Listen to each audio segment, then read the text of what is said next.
আর্জেন্টিনার সাপোর্ট করেন যেই সব ভাই ও বোনেরা আজকের পর থেকে প্রতিজ্ঞা করুন আর কোনোদিন আর্জেন্টিনার সাপোর্ট করবেন না, তাদের মুখে থুতু মারবেন। কথাটা কেন বললাম ভিডিওটা দেখতে থাকেন তাহলেই বুঝতে পারবেন। সকলেই অবগত আছেন ফিলিস্তিনের মাজলুমদের উপরে কি পরিমাণ অত্যাচার আর নির্যাতন চালাচ্ছে ইসরায়েলের প্রধানমন্ত্রী। আর সেই ইসরায়েলকে বিশ্বের বুকে লিখিতভাবে দুইটা রাষ্ট্র সবচেয়ে বেশি সাপোর্ট দিয়েছে জাতিসংঘে, এক হলো আমেরিকা, দুই হলো আর্জেন্টিনা।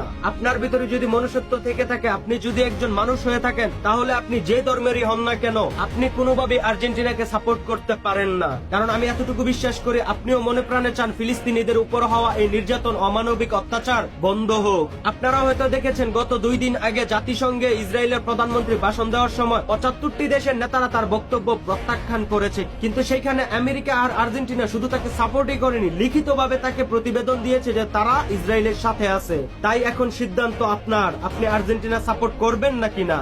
নিজের মনুষ্যত্ব ধরে রাখবেন নাকি মনুষ্যত্ব বিসর্জন দিবেন, জুলুমকারীর সাপোর্ট করবেন।